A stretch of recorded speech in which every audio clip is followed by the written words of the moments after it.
রাখি পূর্ণিমার শুভেচ্ছা, অনেক অনেক ভালোবাসা আমার তরফ থেকে। আমি এবছর রাখি বাঁধতে পারলাম না, আফসোসটা সেখানেই নয়, যেখানে আফসোসটা হচ্ছে গিয়ে আমার দাদার সময় নেই আর রাখি বাঁধার, এসে রাখি বাঁধবে। যাই হোক, ওর কাজের ব্যস্ততার মধ্যে ও আসতে পারেনি, তাই জন্য আর আমি ওকে জোরও করিনি। এই 2 বছর যেহেতু হয়ে গেছে আমাদের ঠিক রাখি বাঁধা হয় না, তো আজকে রাখি পূর্ণিমা মন খারাপ হচ্ছে, সেটা আমি সত্যি অন্তর দিয়ে যাদের যাদের মানে মুখে ভাষা নেই কীভাবে বলবো তোমাদের, মানে সবাই রাখি বাঁধছে, মনটা খারাপ লাগছে। আর মন খারাপ করে লাভ নেই, যেহেতু রাখি বাঁধা হয়নি এখন, আর এবছর হবে না, 10টার সময় পূর্ণিমা ছেড়ে যাবে। তো এখন বাজে প্রায় 8:45 এরকমই হবে। আর দিদিরা এসেছিলো, দিদি আর আমার ভাগনা ভাগ্নি ওরাও এসেছিলো। তো ওরা এসে ওরা 2 ভাইকে, অপুকে তন্ময়কে হচ্ছে কি এই যে রাখি বেঁধে দিয়েছে। আর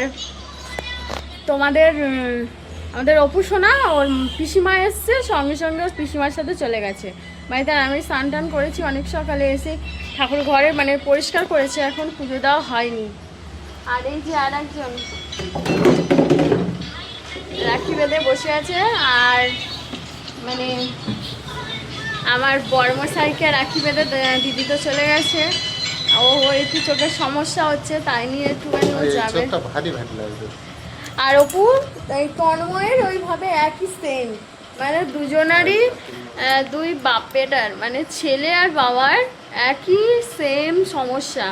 মানে ওদের দুজনারকেই চোখের সমস্যা হচ্ছে, চোখে যে অ্যালার্জি বেরিয়েছে না, এখন করে কি হয়েছে জানি না। প্রথম অপুর তন্ময়ের হয়েছে, তারপর মা হলো, মায়ের হতে হতে মা তো চলে গেছে, একটা কাজে বেরিয়েছে। আর এই যে তারপরে এর হয়েছে, জাস্ট আমার আর অপু সোনার এখনও হয়নি, তো যেন না হয়। এই চোখের সমস্যা হলে ভীষণ কষ্ট হয়, আর বিশেষ করে চোখে যখন অ্যালার্জি হয় তখনই ভীষণ প্রবলেম হয়। তো যাই হোক, দিদিরা আসবে বললো, আমি বলেছি দুপুরে এসে খাওয়া দাওয়া করতে। আমি ঝটপট পুজো টুজো দিয়ে নিয়ে তারপর রান্নার জোগাড় করব। তো এ যাবে ডাক্তারের কাছে, যাই না বাজার থেকে তুমি করে এনে দেবে, আমার যেতে হবে, আমার দেরি হয়ে গেছে। অনেকক্ষণ এসছে রাখি বাঁধতে, তো দিদি হচ্ছে কি রাখিটা বাঁধা কমপ্লিট হয়ে গেল, আর আমার দেখে আফসোস হচ্ছে আমি এবছর বাঁধতে পারিনি। যাই হোক, দাদা ভাইকে বেঁধে দিল, দিয়ে এখন হচ্ছে কি দুজনের মধ্যে লড়াই চলছে। দিদি বলছে নেবো না, দাদা বলছে না হবে না, নিতেই হবে। যাই হোক, দিদি এসে রাখি বেঁধে আবার চলে গেছে, চলে যাবে আর কি, ওনার আরও ভাই রয়েছে, সেগুলোই বাঁধবে। বড়মশাই 7টা 8টা এরকম ঘুম থেকে ওঠে না, সে আজকে মানে সকাল তখন 7টা বাজেনি, উঠেই মাত্র স্নান করে নিয়েছে। রাখিটা দেখাও, সেই জন্য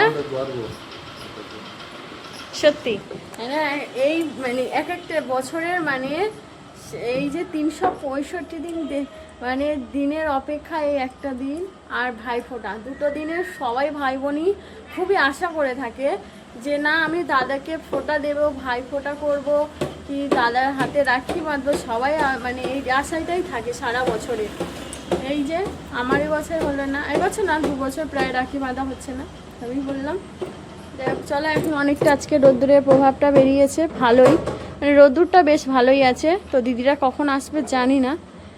ও আমি যাব বাজারে 9টা 9:30 দিকে বেরিয়ে যাবে, এখন প্রায় 9টা বাজে। চলো, সবাই খুব ভালো থেকো। আর রাখি পূর্ণিমায় কত কে এনজয় করছো আমাকে কমেন্ট করে জানিও, অন্তত রাখি না বাঁধতে পারি, সবার কথা শুনতে তো পারবো। চলো, খুবই ভালো থেকো সবাই, বাই বাই। আবার একটা নতুন ভিডিও নিয়ে আসছি।